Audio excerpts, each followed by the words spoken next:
Έλληνα που λύνεις γόρδιους δεσμούς και βαφτίζεις βάρβαρους όλους τους εχθρούς.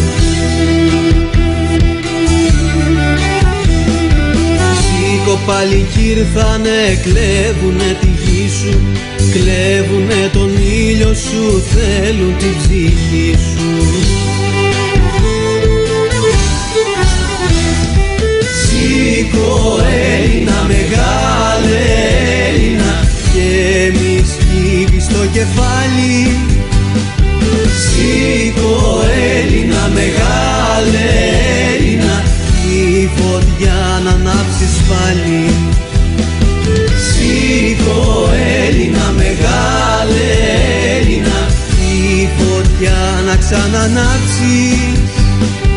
Σήκω Έλληνα, κουράγιο Έλληνα, σαν το φως πάλι θα λάμψει.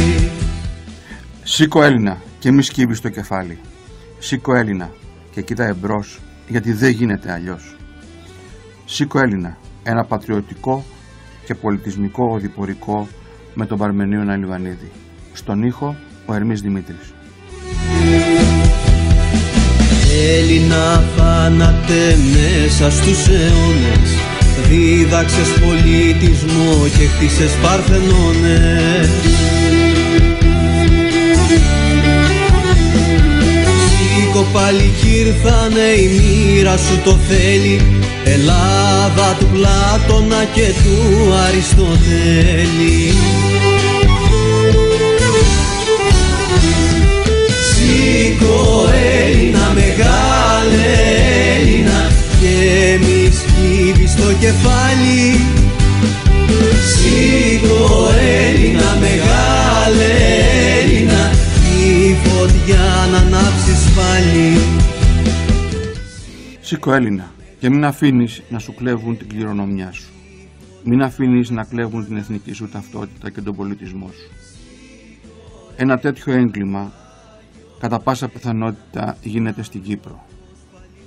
Στην Κύπρο που επαναστάτησε απέναντι στον κατακτητή Άγγλο για να ενωθεί με την Ελλάδα, έγινε όμως ανεξάρτητο κράτος για λόγους πολιτικών και γεωστρατηγικών ισορροπιών των μεγάλων δυνάμεων και ξύπνησαν ταυτόχρονα τα μεγάλα συμφέροντα τον τουρκικό επεκτατισμό.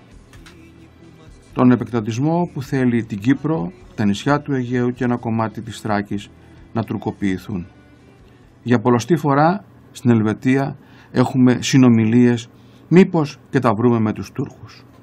Μήπως και ο επεκτατισμός τους και ο μεγαλοειδεατισμός τους υποχωρήσει κάπως και μπορέσουμε να ζήσουμε ειρηνικά σε αυτή την περιοχή του πλανήτη.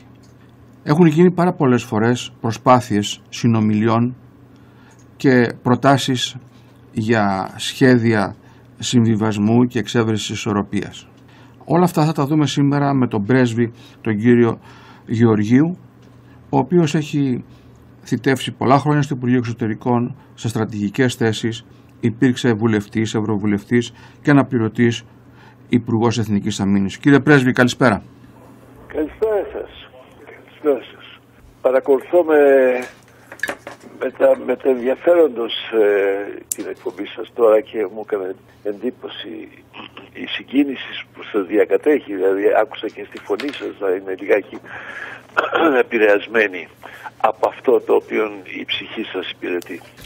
Ναι, γιατί αυτή τη στιγμή κατά τη δικιά μου άποψη ξυλώνεται ο ελληνισμός και αν αρχίσει να ξυλώνεται όπως το πουλόβερ από μια άκρη θα ξυλωθεί τελείως. Δηλαδή αφαιρούν από ένα κομμάτι του ελληνισμού την εθνική του ταυτότητα, θέλοντας να μας πείσουν ότι είναι ένα άλλο έθνος, ότι πρέπει να συμβιβαστεί με τους απογόνους των κατακτητών αλλά και των σύγχρονων κατακτητών, και αυτό το πράγμα μπορεί να γίνει σε όλες τις περιοχές της Ελλάδος.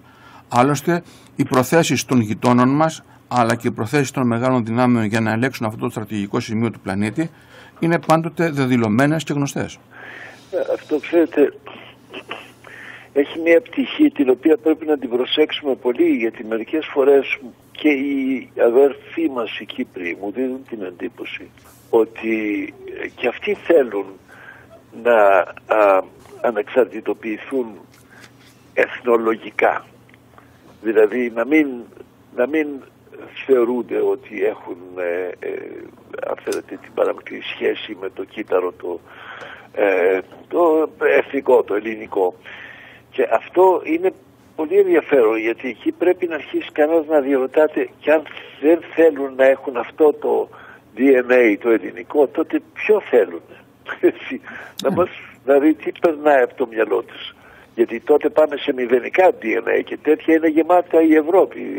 Η Ευρώπη έχει γεμίσει λαούς οι οποίοι τελικά έχουν, αν καθίσει κανένας και ψάξει πραγματικά, είναι μία, δύο, τρεις οικογένειες όλη η Ευρώπη.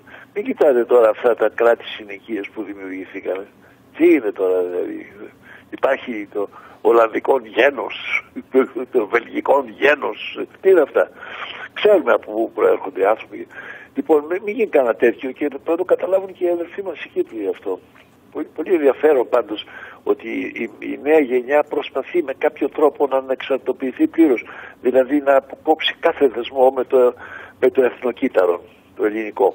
Ενώ βλέπουμε ακριβώς το αντίθετο από τους Τούρκους, όπου στην ουσία αποδέχονται και υπηρετούν οι Τουρκοκύπροι την τουρκική πολιτική, και ταυτόχρονα η Τουρκία προσπαθεί να ενσωματώσει στην τουρκική εθνότητα και άλλους λαούς με το πρόσχημα της μουσουλμανικής θρησκείας. Το βλέπουμε με τους Πομάκους και με τις άλλες διάφορες εθνότητες. Ναι. Τώρα να μην γίνουν το υπόδειγμά μας οι Τούρκοι. Όχι βέβαια. Νομίζω ότι αρκετά έχει χάσει πλέον. Έχει κατέβει ο βαθμός πολυτελείας του ελληνικού έθνους. Ως έθνος νομίζω ότι είναι από τα πολυτελέστερα που υπάρχουν. Ξέρετε, δεν είναι και πάρα πολλά τα έθνη. Δεν είναι και πάρα πολλά. Δηλαδή το δικό μας είναι ένα, άντε και οι Ρωμαίοι, που τέλος πάντων είναι και νεότεροι από εμάς πολύ. Αλλά άντε λοιπόν οι Αιγύπτιοι, οι Ινδοί και οι Κινέζοι. Και εκεί σταματάει. Αυτά είναι τα μεγάλα έθνη. Λοιπόν, φανταστείτε τώρα να θελήσεις να ξεφύγεις από αυτή την ομάδα των μεγάλων εθνών και να θέλεις να ενταχθείς σε μικροσυσπυρώσεις οι οποίες δημιουργούν, ας πούμε, την ιδέα της νέας γενιάς, νέας εθνικής παραστάσεως. Δεν είναι δυνατόν. Αυτό πρέπει να το προσέξουν πάρα πολύ τα αδέρφια μας στην Κύπρο, και πρέπει κυρίως να το προσέξει το Εθνικό Κέντρο. Η Αθήνα δηλαδή, είμαστε υπεύθυνοι για ό,τι συμβαίνει εκεί. Κατά τον ίδιο τρόπο φωνάζω που είμαστε υπεύθυνοι για ό,τι συμβαίνει στην Κέρκυρα, για ό,τι συμβαίνει στην Εύβοια, για ό,τι συμβαίνει στην Χίο και την Λέσβο. Κατά τον ίδιο τρόπο είμαστε υπεύθυνοι. Και εμείς πρέπει να δουλέψουμε πολύ ώστε τουλάχιστον να διατηρηθεί, έστω και υποψήξιν όπως θέλουν να το βάλουν, αλλά πάντως το ελληνικό DNA στην Κύπρο. Ναι, γιατί ο ελληνισμός είναι και πολιτισμός, και αυτόν τον πολιτισμό φοβούνται, και αυτόν τον πολιτισμό φοβάται η καινούργια νέα τάξη των πολυεθνικών. Ο ελληνισμός είναι το σαλόνι των εθνών, και κοιτάξτε, δέστε το από αυτής της πλευράς, αν θέλετε να είμαστε και λιγάκι άνθρωποι που θέλουμε να φιγουράρουμε στον πλανήτη. Ο ελληνισμός είναι το σαλόνι, είναι η βιτρίνα των εθνών. Ποιο άλλο έθνος μπορεί να παρουσιαστεί τόσο έτσι καλοβαλμένο, καλοχρωματισμένο, με καλή γεύση και μυρωδιά. Πέστε μου ποιο άλλο έθνος μπορείτε να βάλετε σε βιτρίνα να πείτε να, αυτό ήταν το ανθρώπινο γένος. Ναι, αλλά εδώ βλέπουμε τώρα αυτή τη στιγμή μια προσπάθεια ακριβώς να μας αποξενώσουν από αυτή την παράδοση, από αυτή την πατρογονική κληρονομιά. Ναι, αλλά τώρα κοιτάξτε, αυτή η προσπάθεια γίνεται πάντοτε. Οι ζήλιες υπάρχουν πάντοτε, ο φθόνος δεν υπάρχει μόνο μεταξύ των ανθρώπων, είναι και μεταξύ των εθνών. Το έχουμε ακούσει και στο παρελθόν αυτό. Τσακίστε τους στη θρησκεία, τσακίστε τους στη γλώσσα, τσακίστε τους την παιδεία, και φτάνει αυτό, διαλύονται. Αλλά ξέρετε, τα κύτταρα δεν πεθαίνουν. Ναι. Έτσι. απειλούνται βεβαίως και μερικές φορές υποφέρουν, αλλά δεν πεθαίνουν. Το θέμα είναι να μην υποκύψουμε σε έναν καινούριο γενιτσαρισμό. Κοιτάξτε, θα περάσουν άσχημες εποχές, δεν υπάρχει καμία αμφιβολία. Όταν το κυπριακό κράτος η νήσος, ας πούμε, αφήστε το κράτος, γιατί έχει δει πολλές μορφές κράτους η Κύπρος, αλλά η νήσος Κύπρος, όταν κατελήφθη από τους Βρετανούς με τον Ριχάρδο τότε, κατά την επιστροφή του από την Δεύτερη Σταυροφορία, όλοι πίστεψαν ότι αυτό εντασσόμενο στην οικογένεια των Βρετανικών, αν θέλετε έτσι, κατακτήσεων, πολύ δύσκολα θα επανέλθει στην πραγματική του στην οικογένεια, η οποία δεν είναι άλλη από εκείνη των Αχαιών. Οι Αχαιοί, οι οποίοι έφυγαν τον 11ο αιώνα π.Χ., τελικώς εγκατέλειψαν την χώρα και βρήκαν αδελφούς που είχαν φύγει πολύ νωρίτερον και είχαν πάει προς Ανατολάς και εγκατεστάθησαν εκεί. Υπό την πίεση των Δωριαίων. Καταλάβατε, ήσταν λίγο απαιτητικοί και σε ορισμένες μάλιστα περιοχές της Χερσονήσου φέρθησαν και σκληρά. Λοιπόν, και οι μεν πήγαν από εδώ και φτιάξανε την Μάγια Γκρέτσια, την Νότιο Ιταλία και τη Σικελία, και οι άλλοι πήγαν προς Ανατολάς και φτιάξαν όλο αυτό το τεράστιο κράτος των ελληνικών της Ανατολής, δηλαδή με Μιλήτους μέσα και με Βυζάντια αργότερα και με Κύπρους. Αντιλαμβάνεστε ότι είναι ένα ατελείωτο έθνος, το οποίο άφησε το στίγμα του παντού σε όλη την περιοχή.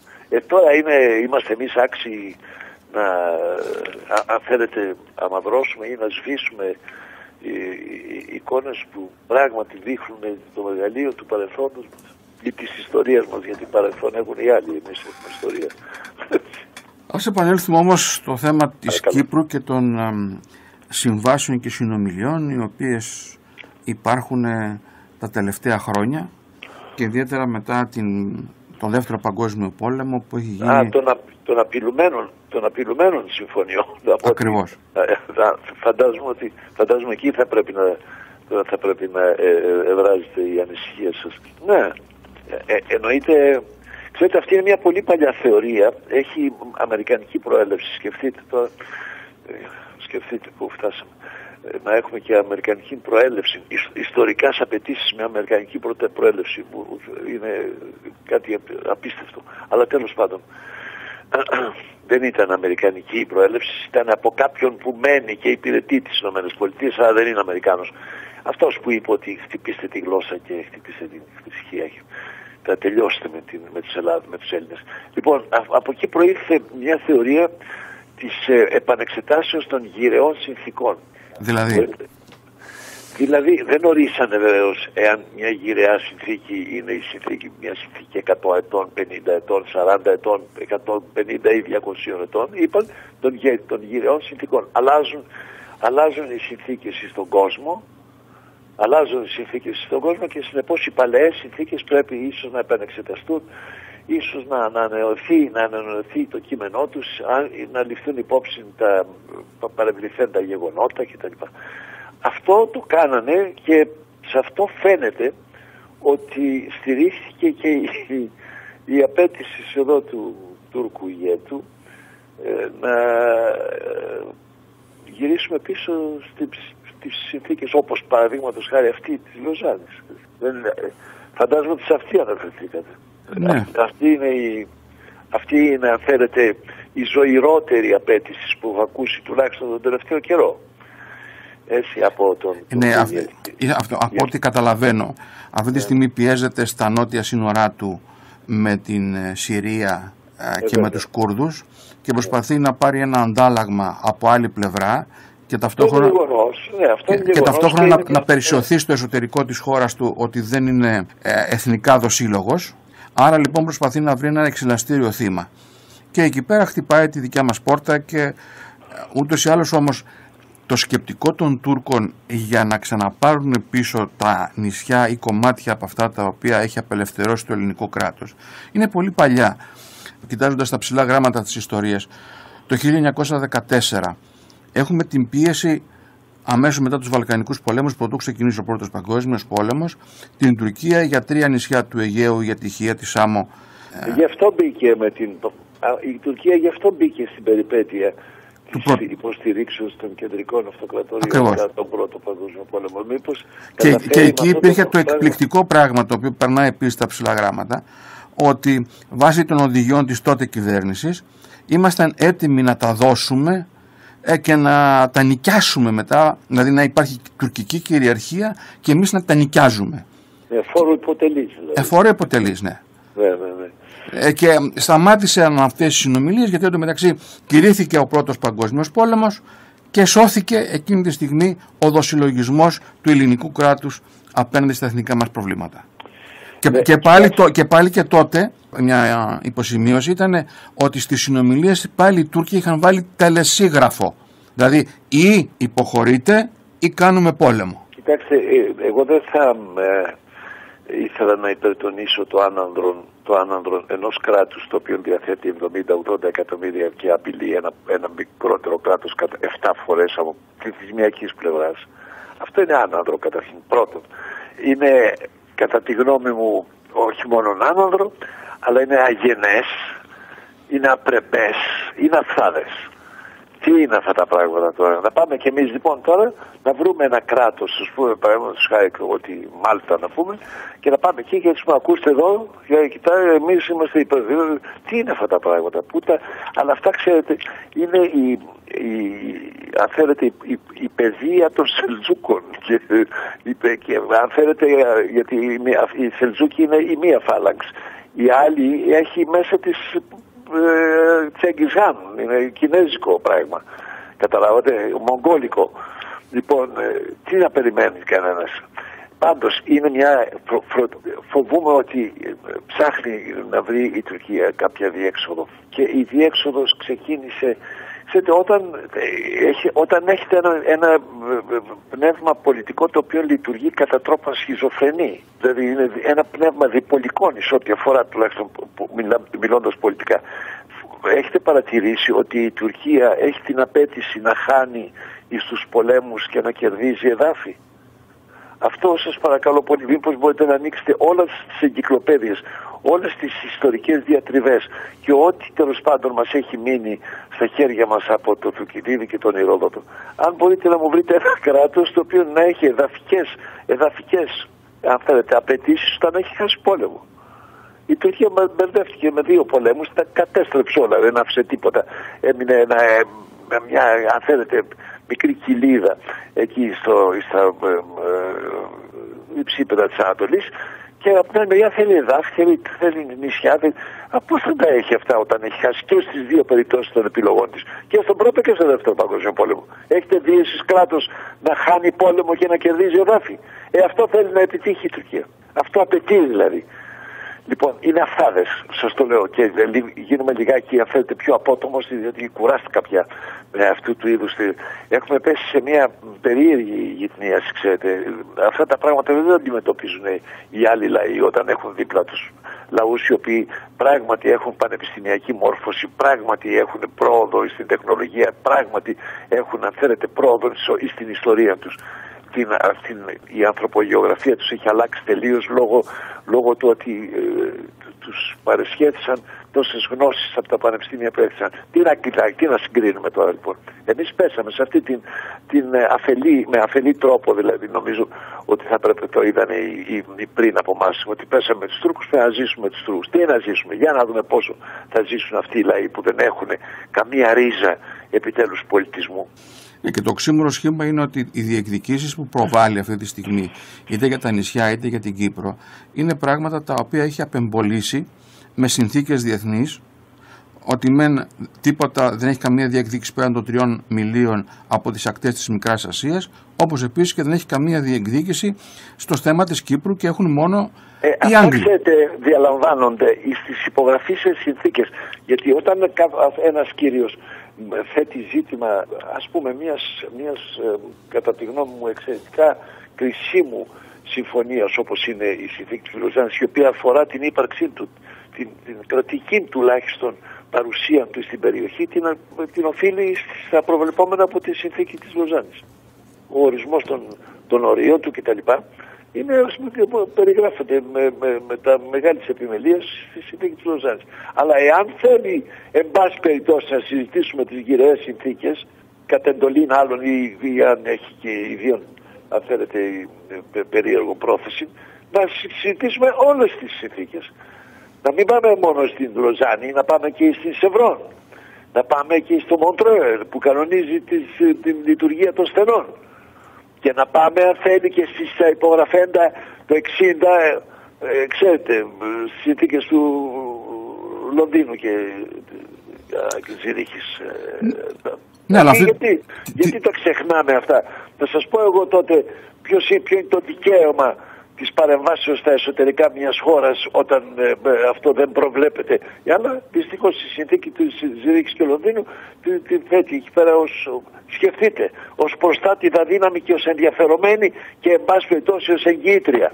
Μπορείτε να το φανταστείτε στην Κύπρο. Ναι, αυτό είναι ένα άλλο θέμα. Να τα εξετάσουμε λοιπόν όλα αυτά. Ναι, αλλά δεν βλέπω από ελληνικής κυβέρνησης ποτέ αυτή η επιθετική άμυνα υπέρ των δικαίων μας να βγαίνει μπροστά. Ακούμε μόνο τις διεκδικήσεις των Τούρκων, δεν ακούμε ποτέ διεκδικήσεις ή αντίβαρο από την ελληνική κυβέρνηση προς διεκδίκηση των εθνικών μας δικαίων. Είναι λάθος αυτό. Λοιπόν, ότι αυτά πάντως υπάρχουν στο ελληνικό χαρτοφυλάκιο.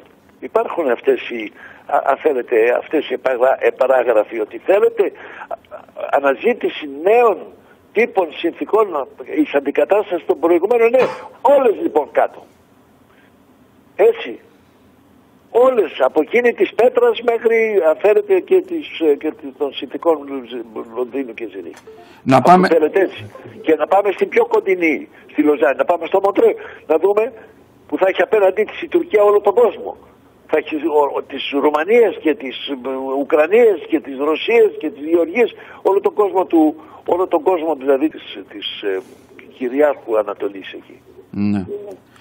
Να δούμε όμως λίγο και τα διάφορα σχέδια υποτίθεται του προβάλλουν κατά περιόδους οι γενικοί γραμματείς του ΟΗΕ μετά το Δεύτερο Παγκόσμιο Πόλεμο. Για τον Κουτιέρες, εγώ έκανα μια μνήμα χτες και προχτές και είπα πάει να παίξει τον ρόλο που έπαιξε ο Ντεγκολιάρ. Δεν του βγαίνει, αλλά ο Κουτιέρες θα έπρεπε, ξέρετε, πρέπει να κλείσει η θητεία του με μια επιτυχία. Πρέπει να κλείσει η θητεία του με μια επιτυχία. Για σκεφτείτε, επιμερών του έχουν γίνει πράγματα φοβερά στη Μέση Ανατολή. Έχει χαθεί κόσμος, έχουν γκρεμιστεί κράτη, έχει διαλυθεί ένα σύστημα ζωής στην περιοχή αυτή. Και ο Κακομοίης, ο ατυχής αυτός εκεί γραμματεύς των Ηνωμένων Εθνών, ο Παύλος που τον φωνάζουν, τι κάνει, απλώς παρατηρεί. Τώρα λοιπόν ήθελε να παίξει, να γράψει δηλαδή στο βιογραφικό του ότι μετήχε ή αν θέλετε μετήχε λόγων βαρύτατων και ρόλων σπουδαίων στην επίλυση του Κυπριακού και εννοούσε αυτό το πράγμα τώρα. Αλλά και αυτό παρά το γεγονός ότι θα πήγαινε στο βιογραφικό του κυρίου Γκουτιέρες, παρά το γεγονός ότι ο Γενικός Γραμματέας έπαιξε το ρόλο που έπαιξε εν τούτης, εξυπηρέτησε άλλους σκοπούς, να το ξέρετε. Άλλοι θέλανε ηρεμία στην περιοχή της Ανατολικής Λεκάνης, άλλοι θέλανε ήρεμον εξόριξη υγρών καυσίμων εκεί και εκμετάλλευση, άλλοι σχεδίασαν πώς τα κράτη θα μπορούσαν ειρηνικά να συνεργαστούν ώστε αυτά και εκεί έπρεπε και η Τουρκία με κάποιο τρόπο να λάβει μέρος και δεν μπορούσε να λάβει μέρος διαφορετικά παρά μόνο αν τύχαινε ως μία από τις δύο κοινότητες της Κύπρου να έχει και αυτή ένα ρόλο στην υπόθεση της εκμεταλλεύσεως των καυσίμων. Ναι, αλλά αυτή τη στιγμή για μια φορά ακόμα ο ελληνισμός θα γίνει ηφηγένεια για τον εκάστοτε Γενικό Γραμματέα του ΟΗΕ και για τα διεθνή καιροσκοπικά. Ναι, αλλά κάποιος πρέπει να χρησιμοποιηθεί, αυτό χρησιμοποίησα. Κάποιος πρέπει να χρησιμοποιηθεί για να έχει και αν θέλετε χρυσή κορνίζα το πόνημα, το έργο, όπως θα το τυποκολλήσουν. Βάλα και μια χρυσή κορνίζα που είναι ο Οργανισμός ΗΠΑ. Και αυτό θα βοηθούσε και τον ατυχή Γενικό Γραμματέα να έχει και αυτός κάτι στο βιογραφικό του μετά τα όσα τρομερά συνέβησαν στη Μέση Ανατολή και εκεί δεν φάνηκε πουθενά ούτε η υπογραφή του, ούτε η γραφή του, ούτε το προφίλ του. Γιατί βλέπω εδώ τώρα ιστορικά, ας πούμε, έχουμε το σχέδιο του Σάντις στην αρχή του 1964, μετά το σχέδιο Άτσενσον που το έχουν φτιάξει οι Αμερικανοί, που ήταν τότε ο Ουθάντ. Γύρω από αυτό το σχέδιο κινούμεθα συνεχώς, γύρω από αυτό το σχέδιο κινούμεθα. Και εγώ πιστεύω ότι αν έπρεπε κάποτε τέλος πάντων να δεχτούμε μια λύση του Κυπριακού, τουλάχιστον δεχόμαστε αυτό το σχέδιο. Και από εκεί δεν έχουν φύγει ποτέ ακόμα, και το πραξικόπημα το οποίο έγινε στην Κύπρο είχε μάλλον στο μυαλό του την εφαρμογή του σχεδίου, άσχετα αν οι Τούρκοι βρήκαν την ευκαιρία και δημιουργήσαν και δεύτερο Αττήλα και κατέλαβαν. Αλλιώς θα είχε μείνει η υπόθεση μόνο στην δημιουργία ενός μικρού σταθμού απέναντι από την Τουρκία, αν θέλετε ένα προγεφύρωμα. Ναι, αλλά αυτό είχε και, από ό,τι βλέπω εγώ, υπήρχαν και ανταλλάγματα που ναι μεν εκεί υποχωρούμε στην Κύπρο, αλλά θέλουμε και κάποιο ελληνικό νησί, ας πούμε το Καστελόριζο ή κάτι άλλο. Εννοείται για το σχέδιο Άτσης. Ναι. Τώρα κοιτάξτε, στις διαπραγματεύσεις θα πρέπει να συζητηθούν όλα και εκεί θα πρέπει να γίνουν μετρήσεις. Ποιο είναι αυτό που μας συμφέρει. Αλλά όλα αυτά δεν ελήφθησαν υπόψη, όπως ξέρετε. Περισσότερο ελήφθησαν υπόψη οι προσωπικές επιλογές, θέσεις και φόβοι ηγετών της εποχής. Και μετά βλέπω ότι κάθε φορά που ερχόταν ένας καινούριος γραμματέας στον ΟΗΕ έκανε μια προσπάθεια, το διατυμπάνιζε και ο Γκουεγιάρ και ο Μπούτρος Γκάλι και ο Κοφί Ανάν. Έχουμε σε διαφορετικές περιόδους από κάθε καινούριο γενικό γραμματέα του ΟΗΕ μια προσπάθεια, ένα σχέδιο το οποίο επίσης πέφτει στο κενό.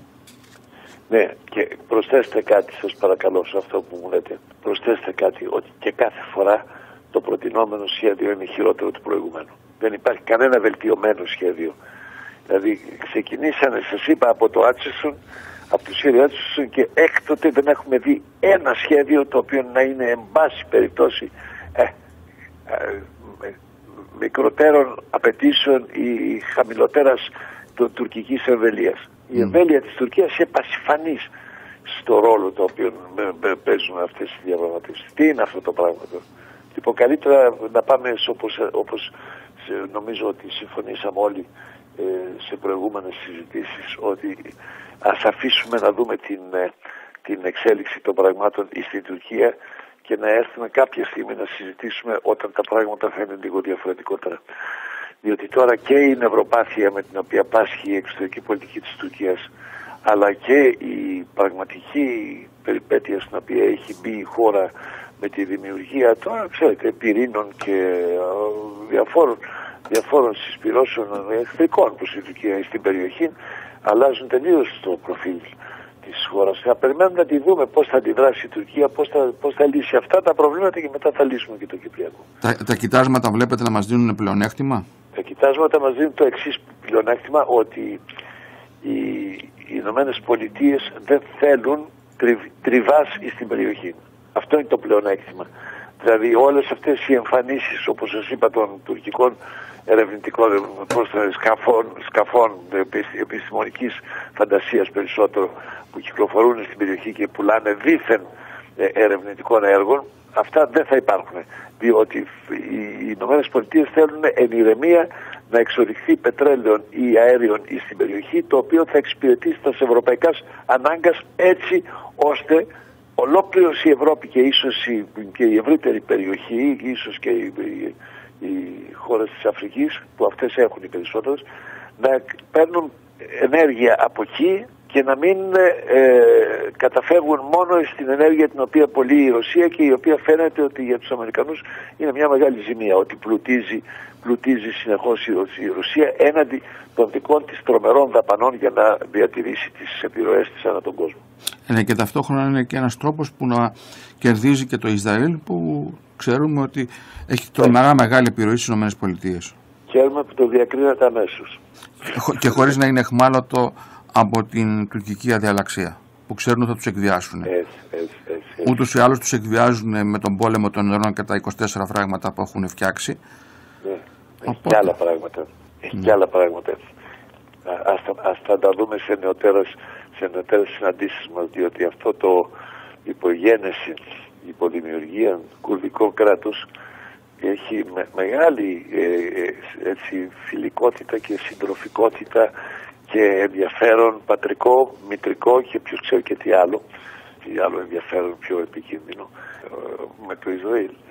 Ναι, και εκεί η επόμενη ερώτησή μου είναι το εξής, ότι μας συμφέρει να κλείσουμε μια συμφωνία τώρα με τους Τούρκους, οι οποίοι έχουν το πάνω χέρι κάπως, ή να αφήσουμε να διαμορφωθεί το καινούριο κράτος των Κούρδων? Θέλω και πάλι ότι ο θυμός μου, και θα έχετε δει ότι πολλές φορές έχω αντιδράσει ίσως κατά τρόπον μη έτσι συνηθισμένο στην διπλωματική πρακτική και κατά τρόπον ανήκειν. Ο θυμός μου είναι ότι βρήκαμε την ώρα να συζητήσουμε. Όταν βλέπουμε ότι έχουμε μια καταραίουσα κατάσταση δίπλα μας, βρήκαμε να συζητήσουμε με αυτήν τη χώρα, η οποία δεν ξέρει που βρίσκεται και δεν ξέρει ποιο είναι το αύριό της, να τη θεωρήσουμε μάλιστα ως κύριο συνομιλητή μας. Είναι αδύνατο να το συγχωρήσω στον εαυτό μου ότι εισχολήθη με το ζήτημα. Ναι, γιατί μετά από λίγο θα έχουμε ένα καινούριο καθεστώς στην Τουρκία, πιο αδύναμο, και θα έχουμε και το πλεονέκτημα του ρηκτού πλούτου, επομένως έχουμε το πάνω χέρι σε πολλά θέματα. Ας το έχουμε κάποια στιγμή, διότι νομίζω ότι θα χρειαστεί σειρά θεραπείων για να επανέλθει η Ελλάδα στην προηγούμενη κατάσταση ή στην προτεραία κατάσταση δηλαδή. Αλλά φαίνεται ότι υπάρχει ένα θετικό στοιχείο, ότι το Ελληνικό Υπουργείο των Εξωτερικών, οι συνάδελφοί μου δηλαδή, οι ενεργεία συνάδελφοί μου και η ηγεσία του Υπουργείου έχουν αντιληφθεί ότι καλό θα είναι να αναμείνουμε τις εξελίξεις στην περιοχή και από εκεί να ενδεχομένως δεχθούμε ή να παρέμβουμε. Για να δούμε, κύριε Πρέσβη, γιατί η φωτιά είναι στη γειτονιά μας και ποτέ δεν υπήρξε φωτιά στη γειτονιά μας χωρίς οι μεγάλες δυνάμεις να μας αναμίξουν προς όφελός τους για τα δικά τους συμφέροντα με τον α ή β τρόπο. Φοβούμαι ότι έχουμε δει τις καλύτερες, τις καλύτερες πλευρές αυτής της μεγάλης ζημίας. Υπάρχουν και άλλες για τις οποίες θα έπρεπε να είμαστε πολύ πιο αντίστοιχοι. Δηλαδή, αν υποτεθεί ότι αυτές οι σειράξεις, οι μέγαλο σειράξεις μέχρι σήμερα έχουν τα αποτελέσματα που έχουν κυρίως εντοπίως εκεί στην Αφρική, αλλά βεβαίως και οι θυγατρικές τους εταιρείες υπομορφή τρομοκρατικών ομάδων να κάνουν αυτά τα οποία κάνουν στην Ευρώπη. Αυτό λέγω ότι είναι ανησυχητικό, αλλά θα ήταν πολύ ανησυχητικότερο εάν πράγματι δημιουργεί τον αμέτωπο και χρησιμοποιούσε και όπλα τα οποία θα ήταν πολύ πιο επικίνδυνα και τα οποία θα έπληταν ασφαλώς την ευρύτερη περιοχή της Ανατολικής Ευρώπης, που είμαστε εμείς, αν θέλετε, ένα από τα φυλάκια της Δύσεως. Καταλαβαίνετε τι εννοώ? Να πέσουν τίποτα περίεργες βόμβες από εδώ και από εκεί στην περιοχή μας και να δούμε τι αποτελέσματα θα είχαν σε εμάς και όχι παραδείγματος χάρη στην Νότια Αμερική ή στον Καναδά. Έτσι δεν είναι? Εμάς θα επηρέαζαν. Αυτό θα με ανησυχούσε ακόμα περισσότερο. Τουλάχιστον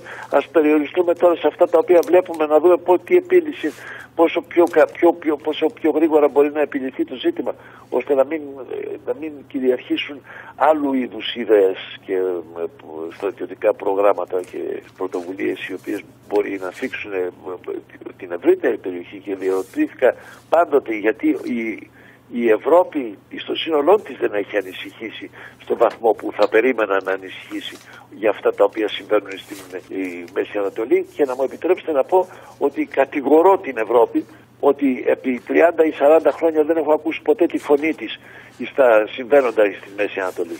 Επί 30 ή 40 χρόνια δεν έχει ακουστεί. Έχει σήμερα η Ευρωπαϊκή Ένωση την κυρία Μοντερίνη, εκεί έχει και υπουργό των εξωτερικών, δηλαδή την είδατε πουθενά αναμειγνιόμενη σε κάποιο τέλος πάντων σχέδιο επιλύσεως των διαφορών στη Μέση Ανατολή? Κινδυνεύει η Ευρώπη. Δεν το βλέπετε? Και η εξωτερική της πολιτική πού είναι? Πώς είναι τυπικός? Έχουμε μια κυρία η οποία κάνει την υπουργό των εξωτερικών. Δυστυχώς. Και την αναφέρω τώρα για να ακούσει ο κόσμος ότι υπάρχει, γιατί είμαι βέβαιος, και είναι και δικαιολογημένο αυτό. Είμαι βέβαιος ότι κανένας από τους Ευρωπαίους, δηλαδή αν ρωτήσετε, βγαίνετε έξω και ρωτήσετε έναν Έλληνα ποιος είναι ο υπεύθυνος για την εξωτερική πολιτική της Ευρώπης, θα δείτε τι θα σας πει. Δεν τους ξέρουν ότι υπάρχουν, δεν ξέρουν τον πρόεδρο της Ευρώπης καν. Ας ελπίσουμε ότι κάποια στιγμή η πολιτική μας ηγεσία θα σταματήσει να αφήνεται έρμεα των θελήσεων των Βρυξελών, που με κανένα τρόπο δεν σκέφτονται υπέρ της Ελλάδος, αλλά το δικό τους συμφερόντων, και θα υπερασπιστούμε τα εθνικά μας δίκαια και τα οικονομικά μας. Αυτό το πράγμα, ξέρετε, πρέπει κάποια στιγμή να αρχίσουμε να το βλέπουμε σοβαρότερα, γιατί το βλέπουμε με έναν τρόπο που αρχίζει να γίνεται κωμικός. Ξέρετε, τώρα πρέπει να δούμε τώρα ότι αυτή η Ευρώπη θα αρχίσει επιτέλους να λαμβάνει μορφή κράτους. Και τούτο ο κ. Μακρόν φαίνεται ότι αυτό υπόσχεται, ότι θα φτιάξουμε τώρα, κάτι θα γίνει εδώ και θα γίνουμε πράγματι κράτος. Υπόσχεται δηλαδή λειτουργία πραγματικού κράτους, υπό την έννοια ότι το κράτος αυτό θα έχει κοινών προϋπολογισμό, λέει.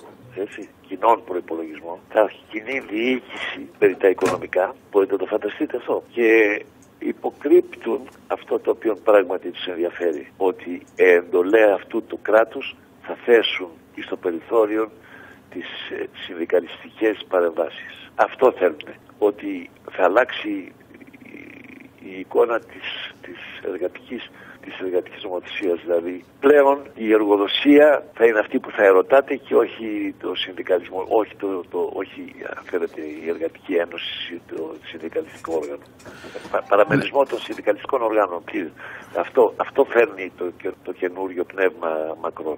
Δυστυχώς τα μηνύματα, κύριε Πρέσβη, δεν είναι βίωνα, αλλά θα τα ξανακουβεντιάσουμε. Σας ευχαριστώ πάρα πολύ. Βεβαίως, με τα χαράς. Αγαπητοί φίλοι και φίλες, το Κυπριακό δεν είναι το μόνο θέμα που αυτή τη στιγμή ταλανίζει την Ελλάδα. Υπάρχει μια σειρά από πνευματικές κλοπές και κλοπές ελληνικής κληρονομιάς. Οι βόρειοι γειτονές μας, τα Σκόπια και οι άλλοι, διεκδικούν την ταυτότητα Ελλήνων και την εθνική μας ταυτότητα σε πολλά πράγματα του πολιτισμού. Ένα από τα θέματα που προέκυψε πριν από λίγες μέρες ήταν και η διεκδίκηση της εθνικότητος των δύο μεγάλων Σλάβων Αποστόλων, όπως τους αποκαλούμε, γιατί κήρυξαν το λόγο του Χριστού στους σλαβικούς λαούς για την καταγωγή του Κύριλλου και του Μεθόδιου. Οι Σκοπιανοί λένε ότι είναι της δικιάς τους εθνότητος, αυτής που θέλουν να κατασκευάσουν. Οι Βούλγαροι λένε ότι είναι της δικιάς τους εθνότητος. Και ξεχνούν βέβαια ότι και οι δύο αυτοί αδελφοί, που ήταν στην πραγματική τους ζωή αδέλφια, είναι Έλληνες από τη Θεσσαλονίκη. Γι' αυτό το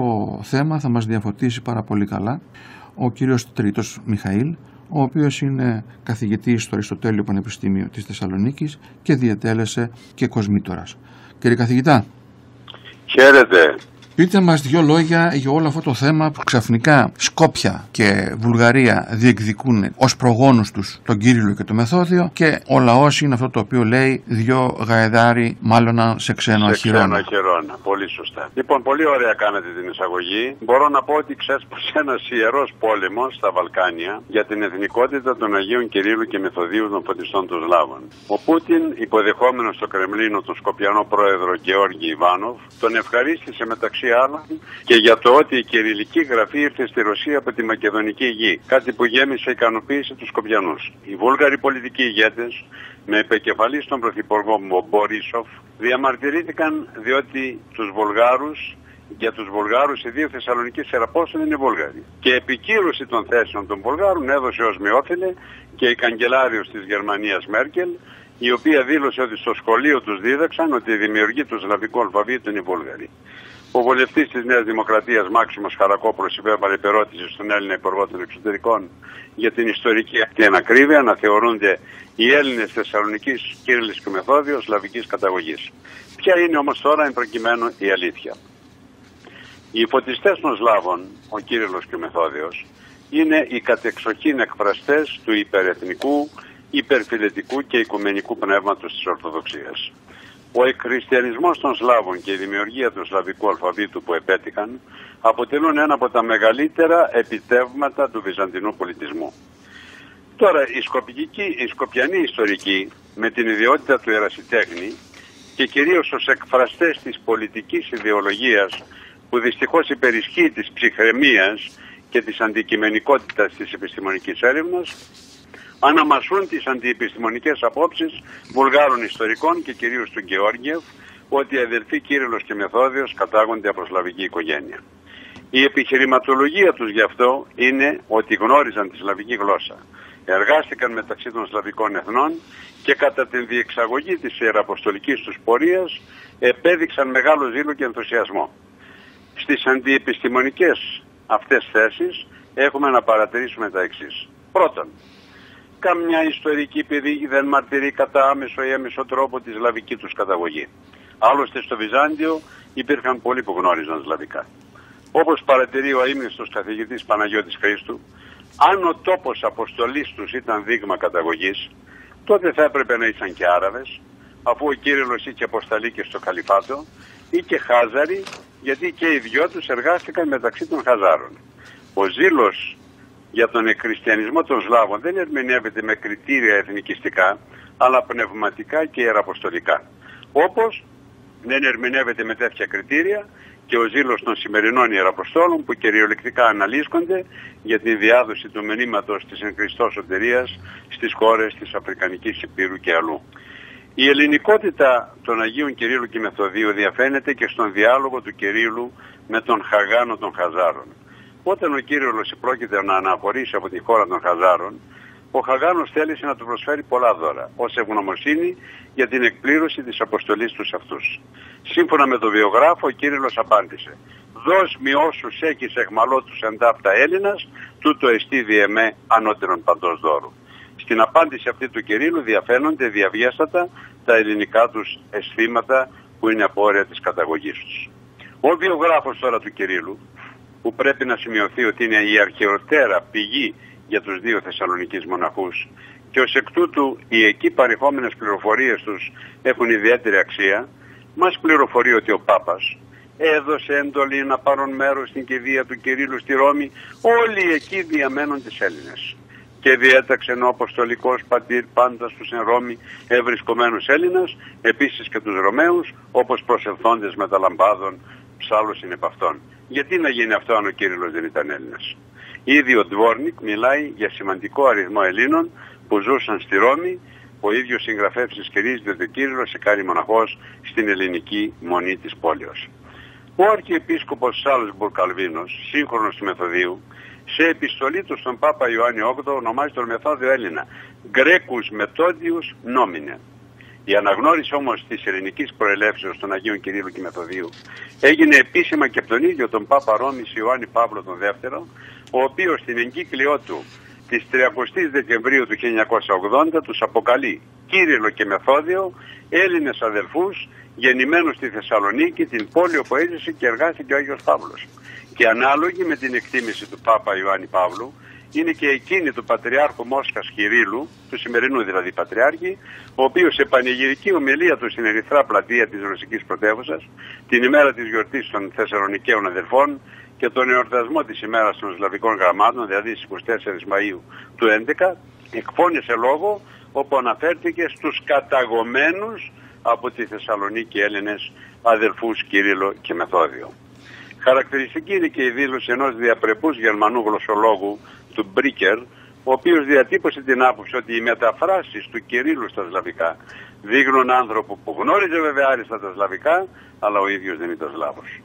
Αυτά είναι μερικά από τα επιχειρήματα που αποδεικνύουν την ελληνικότητα των Αγίων Κυρίλλου και Μεθοδίου.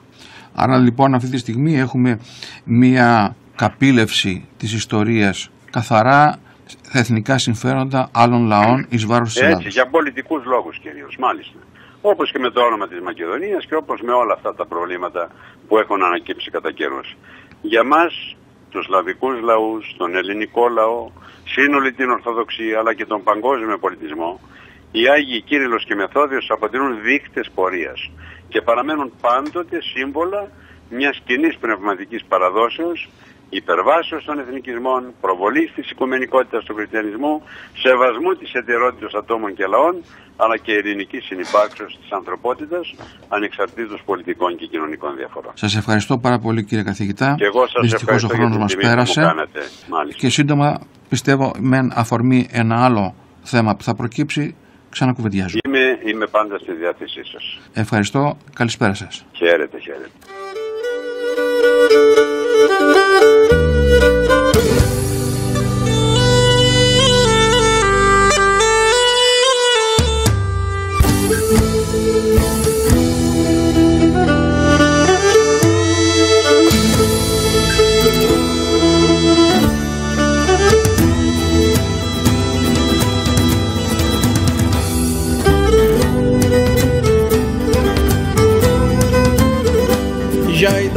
Έλληνα φοβάσαι, ελευθεριά δε πεθυμάς. Γιαγιά Έλληνα φοβάσαι, ελευθεριά δε πεθυμάς.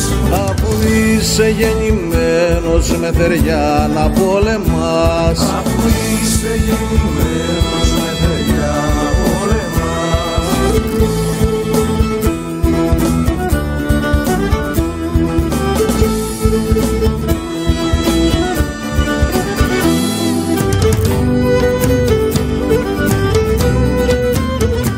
Γιάιντα Έλληνα δηλιάσεις, γιάιντα δε θαρεύεσαι. Γιάιντα Έλληνα δηλιάσεις, γιάιντα δε θαρεύεσαι. Τόσα που έχεις κατορθώσει πρέπει να πενεύεσαι. Τόσα που έχεις κατορθώσει πρέπει να πενεύεσαι. Σήκω Έλληνα και μη σκύβεις το κεφάλι. Σήκω Έλληνα και κοίτα εμπρός, γιατί δεν γίνεται αλλιώς. Σήκω Έλληνα, ένα πατριωτικό και πολιτισμικό οδηπορικό με τον Παρμενίωνα Λιβανίδη. Ένα οδηπορικό που μεταδίδεται κάθε Σάββατο και Κυριακή στις 2 και 10 περίπου με 3 το μεσημέρι. Οι προγόνοι σου σαφήκαν μια βαριά κληρονομιά. Οι προγόνοι σου σαφήκαν μια βαριά κληρονομιά.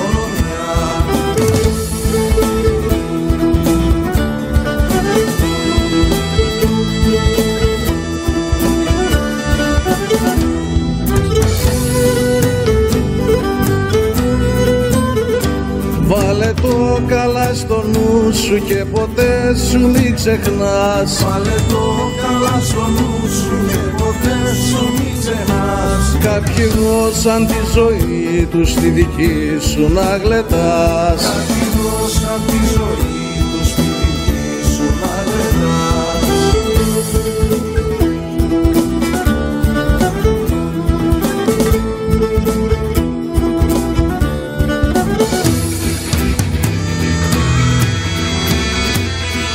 Σήκω και στέσου όρθιος, μη σκύβεις το κεφάλι.